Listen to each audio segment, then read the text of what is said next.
So, Ultra Sun and Moon has been out for over a week now, and with how many people are doing these Ultra Sun and Moon teams, I thought, why not join in on the fun? So far, these games have been nothing but amazing with new plot holes, new characters, and a brand new experience despite them being in the same region. Unfortunately though, with all the research I've been doing for the videos, I decided to take a week off for that and Thanksgiving as well. I'm only 21 hours in the game and about halfway done with Ula Ula Island. I also know that some of you are thinking that this could possibly be a best team video. It is not.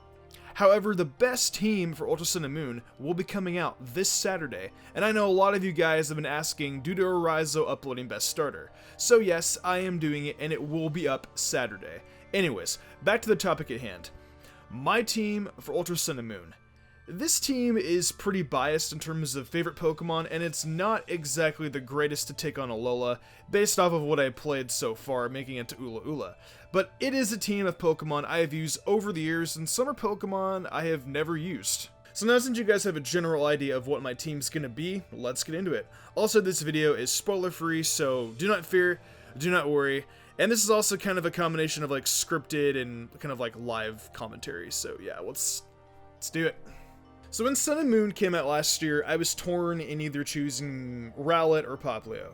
Last year, I gave in and decided to choose Popplio because I wanted to be different, and heck, it was actually pretty freaking cute. This year, I did the opposite, and chose the starter I wanted since they were revealed last year. Yeah, I chose Rowlet, and then it gradually evolved into Decidueye. I mean, who doesn't like Decidueye? It's an archer and is practically based off of a dead owl. It may not be the most powerful starter, but I mean, it's got a really cool design, a sweet shiny, and it's even ghost type. So that's why I chose Decidueye as my starter. And oh yeah, his name is also Hawkeye. I'm kind of a Marvel fan to a degree. Now the second team member was kind of decided at the last second. I was watching one of my friends stream on Twitch their Ultra Sun and Moon playthrough, and I noticed that it was possible to encounter a certain rabbit-like Pokemon on Route 1. You guessed it. I chose to capture a Baneri and then evolve it into a Lopunny. I figured it would be fun considering I haven't used a Lopunny on my team before, but I had used the Mega 1 a lot back in the days of when I used to do competitive league battling formats such as the GBA or the UCL. Baneri was not all that useful in the first half of my playthrough, but as soon as it evolved into Lopunny and I taught it Return, it started one-hit KOing everything in sight practically. I know there are better normal Pokemon out there, but I wanted to really give this thing a shot, and it's helped me in a lot of jams throughout the games. I mean, one return can change the entire course of a battle. Secondly, I also love Dawn's Baneri in the Pokemon anime, so I decided, hey, why not? I'll use a Lopunny for a change. Also, I'm rewatching Fairy Tail right now. I literally started on like episode 1, and I've pretty much went all the way up to like episode 150. And I used to have a Lopunny named Lucy back in my Pokemon Omega Ruby Breedlock that I did back in like 2015. So I got nostalgia and decided, why not bring her back? By the way, whoever can remember this channel reference from way back in the day of 2015, I will give you props, and you must be a pretty long time subscriber to remember this. The next Pokemon was decided a week before I got Ultra Sun and Moon, and I saw the shiny Eevee I had inside of my PC on my Moon copy. I saw it and got the idea that I wanted a shiny evolution on my team. So later, once I got to Akala, I began streaming on Twitch and SOS hunting for a shiny Eevee. Unfortunately though, due to me being a klutz, I broke the chain 3 times. Got tilted, and then I ended the stream. But a few hours later, I decided I still wanted to get this Pokemon on my team, and what do you know, 10 encounters later, I got extremely lucky and I'm able to get my shiny female Eevee with its hidden ability. My reaction was priceless. I was super happy, but very salty at the same time because of the fact I got it so easily off stream.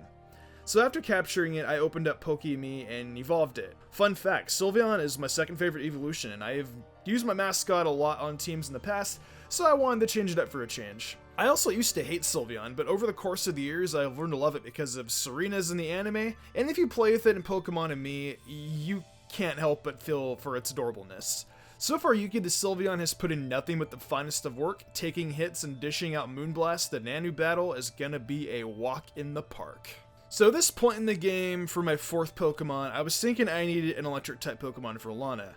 I was aware that my Dartrix was super effective against water types, but let's just say things are different in Ultra Sun and Moon. No spoilers will be revealed for you guys, but there were spoilers for me. I just happened to pop in my friend's stream at the time, and yeah, I was I was spoiled. So, as I was thinking and passing through Paniola Ranch, bada bing, a Mareep popped up in front of me, and I'm like, I need this now. Because I'm a pretty big Johto fanboy, and well, Ampharos is one of my favorite electric-type Pokemon.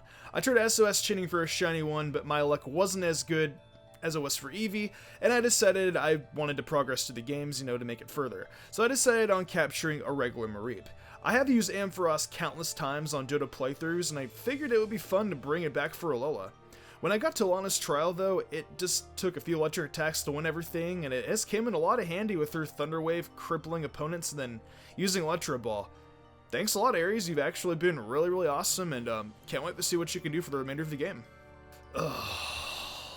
I'm not trying to bang on my desk, but sorry for the banging noise, but I want to say that I hate the 5th Pokemon, but I also really like it. Finding this thing was a royal pain in the ass. Being able to only be found by SOSing in a Corsola chain, and I had to go all the way back to Melee. It took 5 hours. 5 hours of searching to find this thing. Even in bubbling water, I kid you not. Okay, maybe not 5 hours, but it still sucked. So after finding it, I was super happy, but then I realized Marini doesn't get any water moves until Liquidation, which was not until way late game. I was irritated, but then I figured out I could get Water Pulse from Mantine Surf. I got Water Pulse, and it hardly did any damage, even with the Mystic Water attached. Marini got knocked out every time I put it in battle, and it made me want to switch Water Pokemon. But I didn't, and I bared with it until it evolved in the Toxapex at level 38, and started to take hits like a champ because of its amazing defense stats. Plus I wanted to use a Generation 7 Pokemon because the only one I had was Decidueye. It's a cool Pokemon, but let me just say it takes a lot of patience to capture and train. All in all, I just wanted to try something new. It helped out with Acerole's trial, I will say that much, but I'm just letting you know right now, if you guys want a Marini or a Toxapex, it takes a lot of work and dedication. I also decided on naming him Mako because of Mako Tsunami from Yu-Gi-Oh! If you guys don't know who that is, he's a pretty cool dude, and his dad kind of got like lost in the sea. Yeah, sad days. The last Pokemon was pretty easy for me to figure out. I wanted a fire type because I wanted a fire, water, grass core, because that's how pretty much all of my in-game teams are. I had my water type and grass type, but I needed a fire type. Alolan Marowak was cool, and I knew how powerful it was. But I had used one before in a Sun playthrough.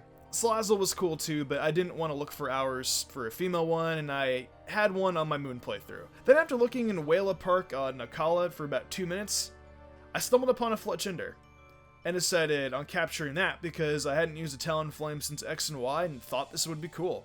Other than that, I really have no reason for picking it. I just need a fire Pokemon, and Fletchinder seemed like a cool Pokemon to choose, so I figured, why not, Fletchinder's cool, and Talonflame's got Gale Wings, well, not anymore because it got nerfed, but, Flame Body's still pretty good. I've been able to burn a couple of opponents with it, and it's just been overly all useful.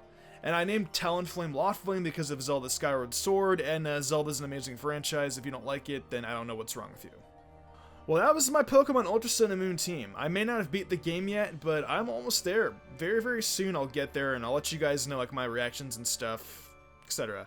I know there are only 2 Gen 7 Pokemon on the team, but I used all Gen 7 Pokemon in Moon and wanted to do something different this time.